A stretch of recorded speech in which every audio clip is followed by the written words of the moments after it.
예수님이 십자가를 지시기 위해 예루살렘에 가까이 왔을 때 많은 사람들이 예수님께 나왔습니다. 이 사람들은 주님을 따르는 것처럼 보였지만 얼마 후에는 바리새인들과 종교 지도자들의 선동에 의해서 예수님을 십자가에 못 박으라고 외칠 사람들이었습니다. 이런 사실을 주님은 이미 다 내다보고 계시죠. 그래서 바리새인들의 외식을 주의라 말씀하시고 정말 두려워할 자를 두려워하는 것이 하나님의 백성의 자세이며 어떤 상황이 이르더라도 예수는 그리스도라고 하는 이 신앙의 고백을 잊지 말 것을 제자들에게 당부했습니다.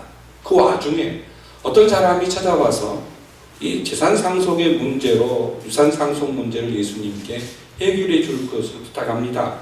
이때 예수님이 어리석은 나의 비유를 통해서 그 사람의 마음의 탐심을 물리칠 것을 권고하시죠. 이는 곧 인간이 소유한 재산이 생명을 보장할 수 없다고 하는 그 성경의 원리를 근거하여서 예수님이 교훈하셨습니다. 그 다음에 사랑하는 제자들에게 위로와 권면의 말씀을 오늘 본문의 말씀에서 하고 계십니다. 오늘 말씀의 요지는 사랑하는 제자들에게 아무것도 염려하지 말고 하나님의 나라를 구하라는 것입니다. 그래서 제목의 말씀이 염려하지 말고 그의 나라를 구하라는 겁니다. 그 이유는 천지를 창조하신 하나님께서 그리스도의 제자들을 특별하게 보살피시고 돌보시고 계시기 때문이다 하는 것이고, 이것이 너무나도 확실하고 분명하다고 하는 것을 예수님은 시청각 교육을 통해 말씀해 주고 있습니다. 먼저 여러분, 우리가 이 땅에서 그리스도인들은 염려하는 일을 중단해야 됩니다. 염려하는 것은 불신앙입니다. 염려하는 것은 하나님이 원하시는 것이 결코 아닙니다. 나의 미래와 나의 운명과 나의 삶을 하나님은 우리 모두에게 염려하지 말라고 부탁하고 계십니다. 왜냐하면 우리들이 하나님을 믿고 있기 때문에 그렇습니다. 하나님은 우리 인생의 소망의 하나님이시고 우리의 생사와 화복을 주장하시는 하나님이십니다. 그것을 믿는다면 어제와 오늘 그리고 내일 아무것도 염려될 것이 없다고 하는 사실입니다. 여기 등장하고 있는 염려라고 하는 단어는요, 그 뜻이 이런 것이에요. 어떤 문제 때문에 바로 근심이나 걱정이 가득해서 우리 마음이 분열되어 있는 상태가 염려입니다. 마음이 분열되어 있는 상태, 하나님께 집중하지 못하고 그 걱정과 근심을 주는 그 사안에 우리 마음이 뺏겨진 상태, 그걸 가리켜 염려라고 하는 거예요. 하나님은 우리 마음이 어떤 사안과 어떤 상황에 빼앗기기를 원치 않습니다. 사실 어떤 그 연구기관에서 조사한 바로 우리가 염려하는 것은 대부분 일어나지 않는답니다. 과거에 IMF 때 IMF가 일어나지 않는다고 사람들이 얘기했을 때 어땠습니까? IMF가 일어났어요. 그렇죠? 요즘 어떻습니까? 요즘 많은 사람들이 위기다 경제 환란이 다가온다라고 많은 분들이 얘기하죠. 일어날까요? 저는 당시 한국은행 총재 비서실장이었던 사람이 나에게 해준 얘기가 지금도 잊혀지지 않습니다. 아무 일 없다고 할 때 일어나는 것이고 일어난다 하면은 안 일어난대요. 그 경제 공황이 미국을 휩쓸었을 때 많은 사람들이 은행의 예금을 찾아가므로 당시 프랭클린 루즈벨트가 이런 유명한 말을 했습니다. 우리가 두려워할 것이 있는데 우리가 정말 두려워할 것은 두려움 그 자체다라고 얘기를 했습니다. 동양에도 이런 말이 있죠. 흑사병 때문에 5천 명이 죽었다면 흑사병에 대한 두려움 때문에 5만 명이 죽는다라고 하는 유명한 말이 있습니다. 우리가 어려움을 겪을 때 두려움에 지배되는 것을 하나님은 결코 원치 않습니다. 하나님은 우리 마음을 지배하기를 원하시고 하나님은 우리 인생을 지배하기를 기뻐하십니다. 우리가 어떤 어려운 상황에 지배당하는 것은 하나님이 원치 않는 뜻이고 그것은 하나님의 나라를 방해하는 악한 영들이 좋아하는 술책이라고 하는 사실을 우리 모두 다 같이 잊지 마시기를 주의 이름으로 소원합니다. 우리가 염려하는 것은요, 거의 대부분 의식주 문제입니다. 무엇을 먹을까, 무엇을 입을까, 정말 또 이런 것들이에요. 무엇을 먹을까, 무엇을 입을까, 어떻게 살까. 이 모든 문제는 실제적으로 한 단어에 귀착합니다. 그건 돈입니다. 교인들의 의식을 조사하는 그런 일이 어떤 기관에서 있었는데, 그 보고서에 의하면 교우들이 이 설교자로부터 가장 듣기 싫은 그 메시지, 설교자가 하지 말아야 되는 메시지가 두 가지랍니다. 하나는 돈에 대한 이야기, 헌금 이야기고, 두 번째는 정치 이야기를 안 했으면 좋겠다는 거예요. 그런데 종교개혁을 일으켰던 칼빈 당시에 칼빈은 이런 얘기를 한 적이 있습니다. 오늘날 교회의 문제는 돈에 대하여 많은 이야기를 하는 것이 문제가 아니라 교회가 돈에 대해서 바르게 말하지 않는 것이 문제다, 이렇게 말했습니다. 예수님 당시에 예수님의 설교를 보십시오. 복음서에 정말 많은 비유가 등장하는데 예수님의 비유가 38개입니다. 그 중에요 16개가 재물에 대한 비유입니다. 예수님 설교의 절반이 돈과 관계가 되어 있습니다. 물질과 관계가 되어 있어요. 달란트, 데나리온 이야기, 불의한 청지기, 과온지 이야기, 품꾼과 부재 이야기. 신약 성경의 평균 10번의 구절 가운데 한 번이 물질에 대한 얘기입니다. 굉장히 성경 전체에 돈에 대한 얘기가 많이 쓰여 있어요. 그리스도인이 돈과 상관없는 삶을 사는 것이 아닙니다. 그리스도인은 분명한 물질관을 가지고 사는 것이 중요합니다. 이 돈, 우리 삶의 실제적인 문제입니다. 저와 여러분이 돈을 피해서는 인생을 살아갈 수 없잖아요. 우리 모두에게는 앞으로 어떻게 살아야 하지? 내가 조기 은퇴하면 우리 아이들 교육은 어떻게 시켜? 우리 애들 장가도 가야 하고 시집도 보내야 하는데 내가 이 나이에 은퇴를 하다니. 아니, 내가 이 나이에 집도 하나 못 샀는데 모아둔 연금도 별로 없고 내가 평생 이 직장에서 이것만 하고 살았는데 나가면 뭘 하고 살지? 생존의 두려움이 우리 모두에게 있을 겁니다. 실제적으로 여기에도 그 두려움을 가지고 있는 분이 있을 거예요. 그 염려를 가지고 하루하루 사는 분이 있을 것이고, 또 그 문제를 하나님 앞에 맡기고 주님, 내가 이 염려로부터 자유함을 얻게 해주십시오라고 믿음 달라고 구하는 분도 분명히 있을 겁니다.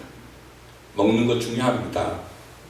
먹을 것을 확보하는 데 있어서 그 기본적인 일이고 원초적인 일입니다.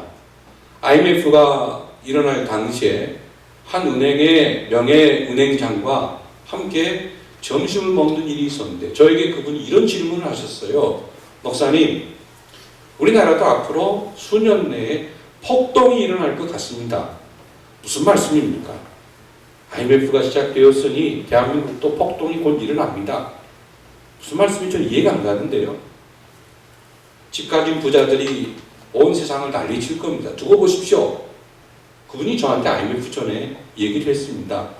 그리고 저한테 주문을 할 때 그런 일이 정말 이 땅에 발생하면 목사님, 우리 교회는 어떻게 해야 됩니까? 이 질문의 요지였어요. 그게 한 10년 전에 대화한 내용입니다.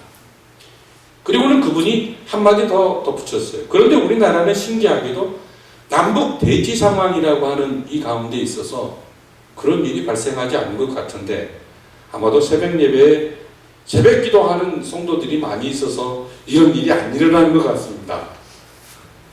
웃으면서 우리가 막 그런 얘기를 했어요. 당장 먹을 것이 없다.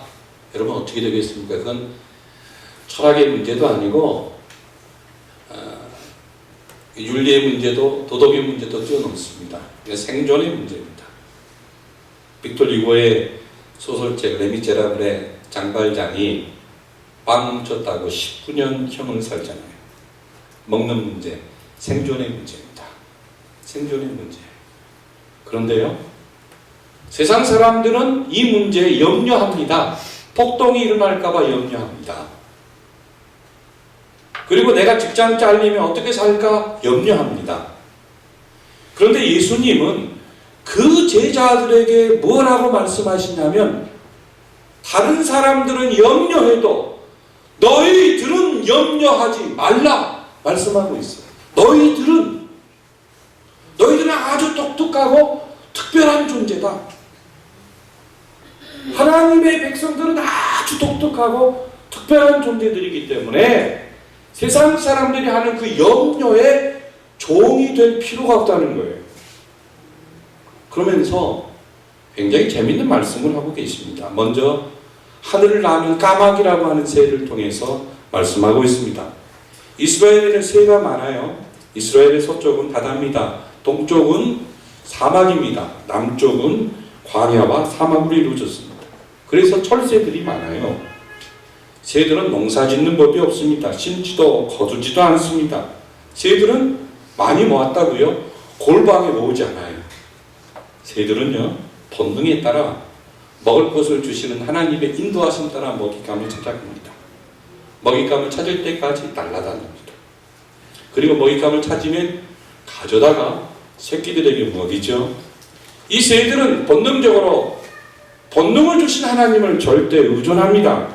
새들은요, 자기들의 둥지를 더 크게 짓기 위해서 노력하지 않아요.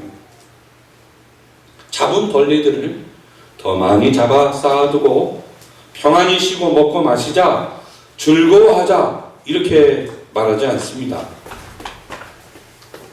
모든 인간도 중요하지만 모든 사람들 가운데 하나님의 선택을 받고 복음을 위해 일하는 사람들, 그리스도의 제자들은 인간과도 비교할 수 없지만 이 새들과도 비교할 수 없을 만큼 위대한 존재들입니다. 그들을 하나님이 돌봐주시지 않겠느냐. 저와 여러분이요, 어떤 염려가 생길 때마다 나뭇가지에 깃들어 있는 새를 좀 쳐다보십시오.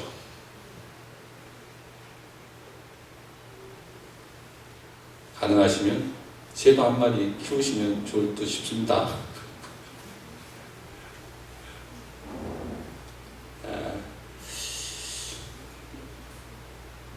하늘을 나는 새를 한번 보세요. 그 순간 우리의 염려가 달아날 겁니다. 저는 본능에 의해서 하나님의 돌보심을 받고 있는데, 오늘을 사는 우리 사람들의 문제는 일을 적게 하고 많은 것을 먹으려고 하는 탐욕이 문제입니다. 요새 젊은이들이 일자리가 없다고 난리잖아요. 반면에 의정부나 안산, 성남 같은 곳에 가면 외국인 근로자를 먼저 고용하기 위한 중소업체들의 뜨거운 경쟁이 거기에 치열하게 벌어지고 있습니다. 보편적인 사람도요, 땀 흘려 일하면 결코 굶어 죽지 않습니다. 하나님은 땀 흘려 일하는 모든 노동자들을 결코 외면하지 않지요. 만약에 땀 흘려 일하며 주어진 소득에 관계없이 감사히 생존하기를 원하는 사회인데 땀 흘려 수고한 노동의 대가를 주지 못하는 사회라면 그 사회는 폭동이 일어나는 거예요. 이게 인류 역사입니다. 염려하지 말아야 한다. 본문의 말씀 보게 되면요, 자, 25절 말씀 보십시오. 다 같이 공독하겠습니다. 또 너희 중에 누가 염려함으로 그 길을 한 자라도 더할 수 있느냐? 염려함으로 그 길을 한 자라도 더할 수 있느냐? 오늘 아침에 보니까 주 5일 근무와 수업이 시행되었으니 하면서 1단 2층 상가에서 키 크는 줄넘기 수업을 한다는 플래카드가 아파트 곳곳에 붙어 있었습니다. 야, 다들 키가 크고 싶은 모양이구나. 키 작은 아이들 토요일에 줄넘기를 통해서 키를 크게 한다는 그 플래카드에 상당히 많은 관심들이 있었을 것 같아요. 여기서 이 키는 그 키를 말할까요? 그 신장을 의미할까요? 여기에 키는 우리의 수명을 말합니다. 우리 생명의 길이를 말합니다.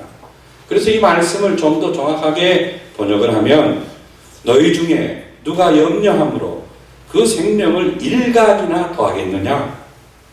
너희 중에 염려함으로 더 오래 살 수 있는 사람이 어디 있느냐 이 말씀이에요.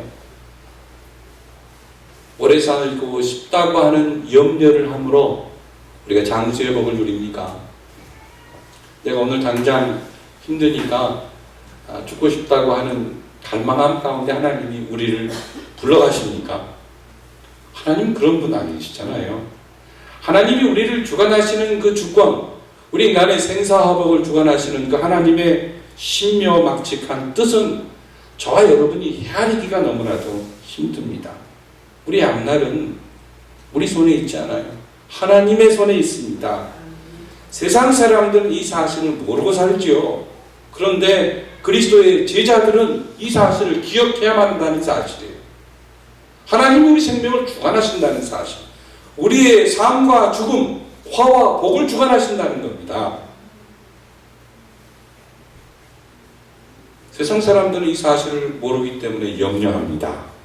그렇지만 그리스도인들은, 그리스도의 특별한 제자된 사람들은 염려할 필요가 없다는 거예요. 왜냐하면 하나님이 우리를 주관하고 계시기 때문이라는 것입니다. 그러면서 예수님께서 또 한 가지 시청각 교육을 들고 계시는데 27절 말씀입니다. 27절 다 같이 공동하겠습니다. 백합화를 생각하여 보라. 실도 만들지 않고 짜지도 않느니라. 그러나 내가 너희에게 말하노니 솔로몬의 모든 영광으로도 입은 것이 이 꽃 하나만큼 훌륭하지 못하였느니라. 들의 백합화는요, 하루살이 들풀입니다. 아무리 아름다운 꽃을 피우는 하루살이 들풀일지라도 그 다음날 시들어버리고 맙니다. 예수님 당시에 이 시들어버리는 들풀을 거두었다가 가난한 사람들이 땔감으로 사용하는 일이 있었습니다. 하루밖에 영광을 누리지 못하는 들풀, 들의 백합화, 그들의 생존 법칙을 보자 이 말이죠. 그들은 본문에 보면 수고도 아니하고 어떻게 색칠을 할 것인가, 어떻게 디자인을 할 것인가 수고하지 않았다 그랬습니다. 길쌈도 하지 않는다. 덜컹덜컹 소리 내면서 옷감을 짜는 줄도 없었다. 남는다고 잘라내는 법도 없고 모자란다고 기우는 법도 없었습니다. 그 자체로 완벽했다고 하는 말씀이에요. 그 완벽한 모습을 솔로몬의 모든 영광도 이 꽃 하나만 못하다라고 우리 주님 말씀하고 있습니다. 예수님 당시에는 옷이 돈이었습니다. 옷이 부귀의 상징이었습니다. 요즘 우리는 얼마나 흔한 그 옷이 흔한 시대에 살고 있습니까? 한두 번 입고 집에 걸어놓은 옷들 얼마나 많으신지요. 우리 자매님들과 어떤 약속을 하면 시간 약속을 좀 마음을 여유롭게 너그럽게 하고 약속을 할 필요가 있다고 하는 사실을 저는 목사가 된 다음에 여러 번 경험했습니다. 그 이유가 뭐냐? 들의 백합화도 하지 않는 수고와 길쌈을 그렇게 외출하기 전에 많이 하더라고요. 포장인지 화장인지 분장인지 변장인지 환장인지 알지는 못하지만 하여간 뭔가 디자인과 색칠을 많이 하고 나오더라고요. 그 인간의 본능입니다. 이 본능이에요. 저는 가끔 스님들이 부러울 때가 있어요. 스님들은요 똑같은 색깔의 옷을 늘 입고 다니잖아요. 허름한 옷을 입고 다니면 야, 저 스님은 청빈하다, 철학자다 이런 소리를 듣는다. 그 시커멓고 더럽고 꾸정꾸정한 그 옷을 입고 다니면 야, 저 스님은 고행 중인 모양이다, 수행 중인 모양, 이렇게 칭찬을 받아요. 그리고 화려한 옷을 입고 가면 오늘 무슨 특별한 행사가 있는 모양이지, 이렇게 스님들은 옷을 입는 것을 보고 다 좋아해요. 제가 맨날 수염이 이렇게 기르고 머리도 그냥 덕덕지 하고 다니고 그러면 그 번거지 하나 딱 입고 제가 목사가 다닌다 그러면 뭔가 정신적으로 이상한 사람 아니에요? 이렇게 볼 거예요.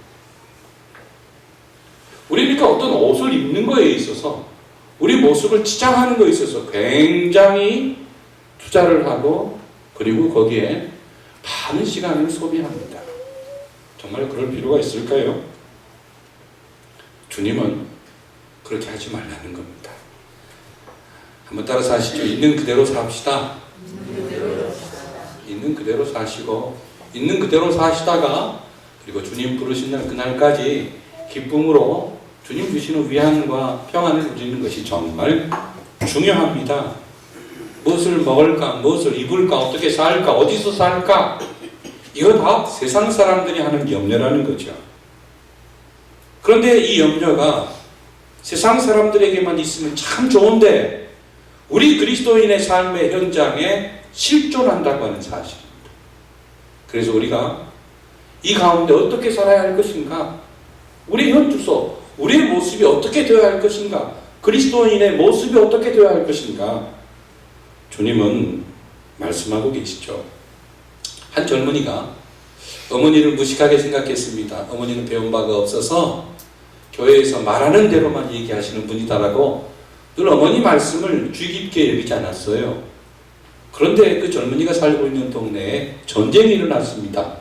전쟁터에 나가는 이 아들을 보고 어머니가 하시는 말씀이, 얘야, 네가 정말 감당하기 어려운 어떤 상황이 네 눈앞에 전개되면 그때에는 하늘 위를 바라보렴 그랬어요. 위를 바라보렴. 이 젊은이가, 어머니 걱정하지 말아요. 나 살아서 돌아올 테니까 걱정하지 마세요 하고는 기차를 타고 전쟁터로 나갔습니다. 그런데 전쟁터의 현실은 훈련 장소가 아니었어요. 사람이 죽는 장소였고 삶과 죽음이 실존하는 장소였습니다. 옆에 동료가 총에 맞아 죽는 장면을 보고 가슴을 쓸어내는 날이 하루 이틀이 아니었습니다. 어느 날은 이 젊은이가 근무하는 그 부대가 적군에게 포위가 됐어요. 살아날 길이 없는 그런 상황이 눈앞에 전개됐습니다. 그때 이 젊은이가 어머니 말을 생각하죠. 자기도 모르게 위를 쳐다보면서 그가 이렇게 중얼거렸습니다. 살려주세요. 살려주세요. 살려주세요. 여러분, 우리 모든 해결책은 하나님께 있습니다. 염려한다고 여러분 문제가 해결되는 것 아닙니다. 염려하면 또 다른 문제가 우리에게 겹겹이 다가올 수 있다는 사실을 꼭 기억하십시오. 우리 앞날에 어려운 난관이 혹시 닥칠 수 있을지 모르겠습니다. 그때 내 마음의 걱정과 염려와 근심을 가져다주는 문제에 집중하지 마시고 하나님께 집중하십시오. 그래야 살 수 있습니다. 그럼 어떻게 우리가 염려하지 않고 살 수 있겠는가? 두 가지예요. 하나는요, 그의 나라를 구하는 겁니다. 그리고 두 번째로는 그의 나라를 구하는 것을 믿음으로 증명해내야 돼요.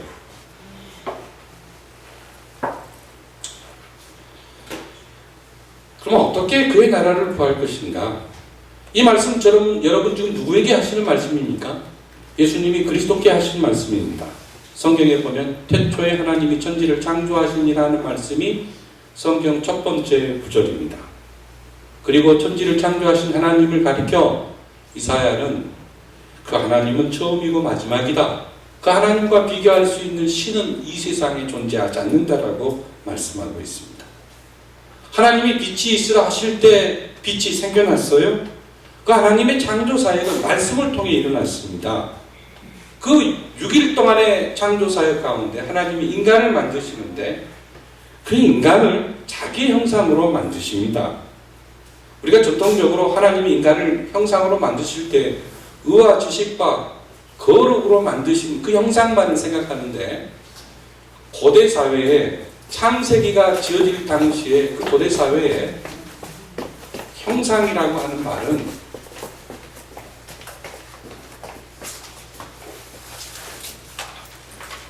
왕이라고 하는 뜻으로도 사용이 됐습니다.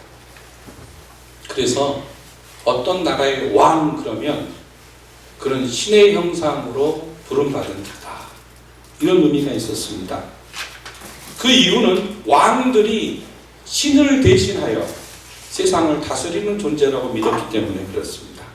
그러므로 성경이 인간을 하나님의 형상으로 만드셨다 하는 것은 인간을 왕이 되게 하셨다는 그런 말씀이에요. 하나님이 6일 동안 지으신 그 피조세계를 다스리는 왕으로 인간을 세우셨다라고 하는 것이 신의 형상이라고 하는 뜻입니다. 하나님이 지으신 세계는요, 세 단계로 되어 있어요. 맨 위에는 누가 계십니까? 하나님이 계세요. 천지를 창조하신 하나님이 계십니다. 그 다음 단계는 왕으로 세움받은 인간이 있어요. 그 다음 단계는 왕의 다스림, 인간의 다스림을 받는 피조세계입니다. 신민이죠. 그래서 하나님, 인간, 만물, 이 관계는 종속적 관계예요. 하나님은 종주이고 인간은 속주입니다. 만물은 다스림을 받는 신민입니다. 철저한 위계 질서입니다. 왕 중에 왕, 대왕이신 하나님이 인간에게 말씀하시고 인간은 그 말씀을 듣고 만물을 다스리는 구도가 창조예요. 이게 창조예요. 다른 게 창조가 아니에요. 그래서 하나님이 하신 말씀에 대해서 우리 인간이 어떤 태도를 지니냐에 따라서 세상 피조의 운명은 결정되는 거예요. 기억하셔야 됩니다. 그래서 하나님이 인간에게 선악과를 따먹지 말라고 하는 그 말씀에 대한 인간의 태도에 따라 이 피조세계의 운명은 결정된 거예요. 이게 인류 최초에 나타난 약속입니다. 이게 창조의 원리예요. 그런데 인간이 창조주의 권위를 배반하고 순종해서 죄를 짓게 됩니다. 이 죄악의 문제를 해결하기 위해 오신 분이 예수 그리스도시고 그 예수님이 지금 제자들에게 말씀하시는데 그의 나라를 구하라. 이 말씀은 어떤 의미냐면 한번 따라서 하십시오. 하나님의 말씀을 구하라. 그의 나라를 구하라고 하는 이 표현은 하나님의 말씀을 구하라는 거예요. 예수 그리스도를 구하라는 말씀과 동일합니다. 구약의 수많은 족장과 선지자들, 예언자들, 그들을 통해 예언되었던 예수님의 나라, 하나님의 나라, 그 나라가 구약에는 미리 뭘 통해 나타났죠? 말씀을 통해 나타났습니다. 그런데 그 예수님이 실제와 지금 인간의 모습으로 제자들 앞에 나타나 있어요. 그리고 오늘은 그 예수님이 우리 안에 영으로 존재하고 계십니다. 구약의 백성들은 선지자의 말씀, 이미 다가올 하나님의 나라를 믿음으로 구원받았습니다. 그렇죠? 저와 여러분은 예수님이 오신 것을 또한 믿음으로 구원받습니다. 그 말씀을 믿음으로 구원받습니다.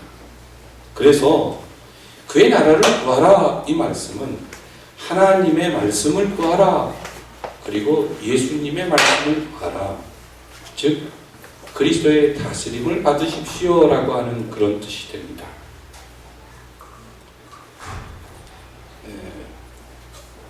작년 2월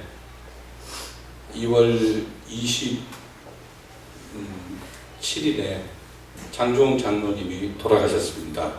세상을 뜨셨죠. 천국으로 이사 가셨습니다. 제가 오늘 아침에 교회 와보니까 이 화분이 있어서 그 장장로님이 생각났습니다. 장장로님 나이가 70이 넘으신 분인데 강대상에 허전할 때마다 꽃가 바뀐다고 모란시장까지 그 백원사님과 같이 버스 2번, 3번 갈아타고 가요. 가서 거기서 그 난 모종 있잖아요. 난, 꽃 이런 것들을 사가지고 와서 토요일은 여기서 여기다가 이렇게 펼쳐놓고는 화분에다 심어요. 제가 그 시간에 가면 미안해 하시잖아요. 그러니까 제가 그 시간 피해서 장로님이 청소할 시간이다. 그럼 제가 그 시간 피해서 나와요. 저하고 미안하게 생각하십니까? 그 시간 지나서 나오면 하고 가셨어요. 보면 화분이들 이렇게 있고 또 청소도 돼 있고 나이가 70이 넘으신 노익장이 아파서 누워서 병들어 못 나올 때까지 단 한 차례도 자신의 청소 시간을 빼먹은 적이 없습니다. 정말 성실하신 장로님이었다는 생각이 들어요. 작년에 이 꽃을 이제 그분이 몇 년 전에 갖다 놓으셨는데 시들어 가니까 어떤 우리 지체가 집으로 가서 살려가지고 갖고 왔어요. 이 꽃을 보니까 제가 그 장로님이 생각나는데 우리가 봄이 되면 화분을 옮겨 심는 일이 있잖아요. 화분을 옮겨 심는 일이 있는데 꽃을 심을 때 화분 제일 밑에 큰 돌을 먼저 집어넣습니다. 그리고 중간 돌을 집어넣고 그리고는 흙을 넣습니다. 여러분 맨 먼저 흙을 넣는 분 계신가요? 화분에 꽃을 심으실 때 거름을 먼저 주는 분 계세요? 아무리 좋은 흙일지라도 흙을 먼저 넣는 사람은 없을 겁니다. 배수구 때문에 돌을 넣고 그 다음에 작은 돌을 넣고 그 다음에 흙을 넣는 거예요. 꽃이 무엇 때문에 삽니까? 흙 때문에 살잖아요. 하지만 흙을 먼저 넣지는 않아요. 그 이유가 뭐냐? 흙을 먼저 넣으면 꽃을 살리고 싶지만 나중에 꽃이 죽어요. 흙이 다 내려가 버리잖아요. 영양분이 다 빠져버리잖아요. 배수구를 통해서. 이건 뭘 가르쳐주고 있냐면요. 우리가 살아가는 날 동안 이것이 정말 중요하다고 생각될지라도 당장 중요하다고 생각될지라도 우리 눈에 볼 때 그것이 중요한 것 뿐이지 하나님의 원칙에서 볼 때는 가장 중요한 원칙이 있습니다. 그게 하나님의 나라예요. 하나님의 나라. 우선순위라는 거예요. 우선순위라고 하는 것을 놓치면 우리는 아무것도 아니라는 겁니다. 우선순위. 당장 먹는 거 중요해요. 당장 입는 거 중요해요. 그렇지만 더 중요한 것이 있어요. 하나님 나라예요. 하나님 나라는 하나님 나라를 구해라. 구한다고 해서 당장 내 배고픔이 해결되지 않아요. 내가 멋지게 옷을 입는 것도 아니에요. 하지만 그게 중요해요. 그게 중요해요. 왜냐? 그것이 그리스도인들 제자됨의 우선순위이기 때문에 그렇습니다. 우선순위이기 때문에. 이 원칙을 알게 되면 여러분은 위대한 생애를 살게 될 것입니다. 그리고 저도 위대한 생애를 살게 될 것이에요. 이 원칙이 굉장히 중요합니다. 그의 나라를 구하라는 겁니다. 그의 나라, 그리스도의 다스림을 받으라는 겁니다. 그런데 그의 나라를 구함에 있어서 이것이 구체적으로 우리 안에서 증명되어야 되는데 어떻게 증명될 것이냐? 33절과 34절 다 같이 읽어보겠습니다. 합니다. 너희 소유를 팔아 거지하여 낡아지지 아니하는 배단을 만들라. 곧 하늘에 둔 바 다함이 없는 보물이니 거기는 도둑도 가까이 하는 일이 없고 좀도 먹는 일이 없느니라. 너희 보물 있는 곳에는 너희 마음도 있으리라. 그의 나라를 구하는 믿음의 생애는 증명되어야 하는데 그리스도께서 우리를 사랑하신 것처럼 우리가 누군가를 섬기고 사랑해야 한다는 사실입니다. 뿌리 깊은 나무 세종대왕의 이야기를 제가 요즘에 자주 인용합니다만 세종이 1418년 22살의 나이에 왕이 됐습니다. 600년 동안 세종대왕의 치세는 이조실록의 최고의 대왕으로 지금 칭송을 받고 있습니다. 세종대왕의 그 치세의 중심은 사람을 살리는 데 있었습니다. 행차할 때 길 잃은 아이를 발견함으로 그 아이를 부모를 찾아줄 때까지 가던 길을 멈추고 왕이 그 일을 해줬어요. 그거 밑에 사람에게 시킬 수도 있는데 자기가 그 일을 직접 같이 함께 더불어 그 아이가 부모를 찾아가는 것을 보고서 마음의 평안을 누렸습니다. 따뜻한 마음을 가진 사람이었습니다. 따뜻한 마음을 가진 세종대왕의 그 눈에는 백성들의 가난함이 보였습니다. 백성들의 우매함과 무지함이 눈에 보였습니다. 그들이 불쌍해 보이는 거예요. 1430년 그가 민정신찰을 하다가 만삭된 여종이 일을 하는 것을 보고 만삭된 여인이 일하는 것은 뱃속에 있는 태아에게 위험하다라고 하는 생각을 가지고 세종임금이 이조시대 처음으로 산전휴가 1개월을 제정했다고 합니다. 그런 예수를 믿는 사람이 아니었습니다. 그런 기독교 신앙에 대해 잘 모르는 시대의 왕입니다. 하지만 저는 이 세종이 가지고 있었던 그 마음이 그리스도의 마음이라고 여러분에게 감히 말씀드리고 싶습니다. 이것이 하나님이 원하시는 마음이에요.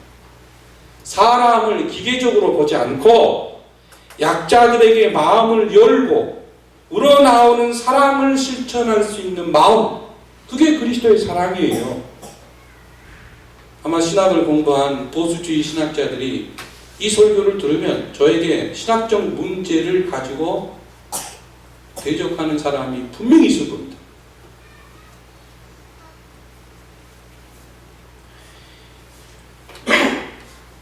예수를 믿는다고 하면서도 사랑을 드러내니 세종보다 못한 군주가 있고, 예수를 모르는 사람인데도 약자를 위한 배려함을 가진 세종과 같은 임금. 자, 여러분, 우리가 하나님의 나라를 위해 산다라고 하는 것이 무엇이냐? 하나님의 나라를 위해 산다고 하는 것이 무엇이냐? 약자를 향한 마음을 열고 사랑을 실천하는 것입니다. 그래서 그 세종이 백성들이 글을 알아야 한다고 하는 그 열망을 가지고 한글을 만들어서 한글을 반포하잖아요. 5월이 되면 스승의 날이 5월 15일입니다. 5월 15일이 어떤 날이냐면 사실은 세종의 생일입니다. 학자들이, 스승들이 우리의 나라에서 가장 존경할 만한 선생이 누구인가 하는 것을 고민한 나머지 기가 막히게 이 날을 선정한 거예요. 우리가 이 땅에 살아감에 있어서 그의 나라를 구하는 것을 증명하는 것은 33절과 34절에 있는 말씀, 우리 마음을 연약한 자를 돌보는 데 쓰는 겁니다. 거기에 쓰는 겁니다. 참 쉽지 않은 거죠. 34절에 이런 말씀을 합니다. 너희 보물이 있는 곳에 너희 마음도 있다. 너희 보물이 있는 곳에 너희 마음도 있다. 너희 보물이 있는 곳에 너희 마음도 있다. 말씀을 정리하려고 합니다. 그의 나라와 그의 의를 구하라. 마태복음 6장에도 말씀하잖아요. 우리가 이 땅에서 그리스도인들은 염려할 것이 없습니다. 왜 염려하는 줄 아세요? 욕심 때문에 염려해요. 욕심을 버리면 염려는 사라집니다. 그의 나라를 구하면 우리 안에 어떤 현상이 주어지느냐?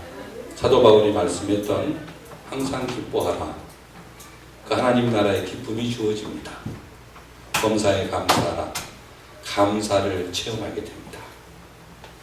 그러기 위해서 저와 여러분이 꼭 기억하실 것이 우선순위의 삶이에요. 우선순위의 삶. 우선순위의 삶을 산다는 것은 많은 사람들이 오해합니다. 좋은 일과 나쁜 일 사이에 어떤 것을 선택하는 것을 우선순위라고 생각하는데 그런 거 아니에요. 여러분.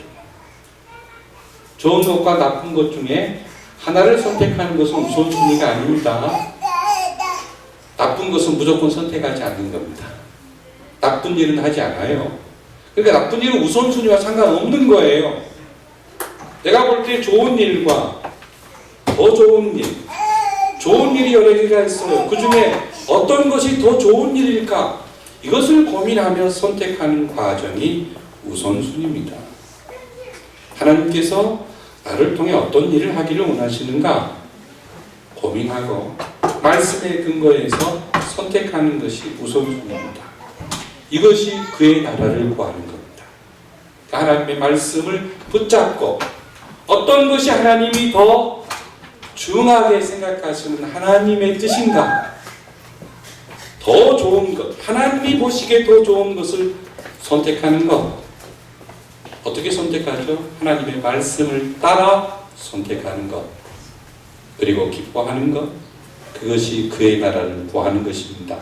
근데 그것이 어떤 법칙에 의해서 증명이 되죠? 사랑의 법칙입니다. 사랑의 법칙. 사랑의 법칙에 의해서 증명이 되는 겁니다. 20세기, 21세기, 아니 19세기 19세기, 20세기, 21세기. 19세기 미국의 가장 위대한 통치자는 에브라함 링컨이었습니다. 20세기의 미국의 가장 존경받는 인물은 루즈벨트입니다. 잘 아실 거예요. 그런데 18세기, 20세기, 21세기 모든 전 세계 지도자들에게서 한 가지 고민이 있습니다. 그게 뭐냐면 국가적 이익이 먼저냐, 연약한 사람들에게 사랑을 실천하는 것이 먼저냐. 국가적 이익이 먼저냐, 연약한 이들을 돌보는 것이 먼저냐. 최근에 이 부분에 대한 책이 한 권 발간이 됐습니다. 예수님은 우리에게 뭐라고 말씀하십니까? 이 두 가지를 다 버리지 말라는 겁니다. 두 가지를 함께 유지해 나가는데 무엇보다도 그 정신이 어디에 기초하죠? 하나님 나라의 정신, 그리스도의 말씀의 정신에 기초한다는 겁니다. 우리가 굉장히 요즘에 살다가 고민스러울 때가 있어요. 이것이 국가적 이익과 관계가 돼 있어요. 근데 이것이 하나님의 정의와는 정반대되는 일이에요. 이런 일이 있을 때 우리 그리스도인들은 어느 편을 들 것인가 고민스러울 때가 종종 있습니다. 기억하십시오.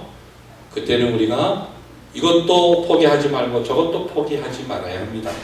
그러므로 과정이 중요하고 전개되는 모든 방식이 하나님이 원하시는 방식으로 진행되어야 합니다라고 믿음으로 말할 수 있어야 됩니다. 말씀의 결론입니다. 그의 나라와 그의 의를 구하라. 염려하지 말고 그의 나라를 구하라 하는 이 말씀, 우리 속에서 우리의 평생의 소원이 되었으면 좋겠습니다. 이를 위해서 우리가 뭘 하냐면 계획을 세우는 겁니다. 그리고 기도하는 것이고 삶의 터전에서 노동하고 수고하는 겁니다. 기도하겠습니다.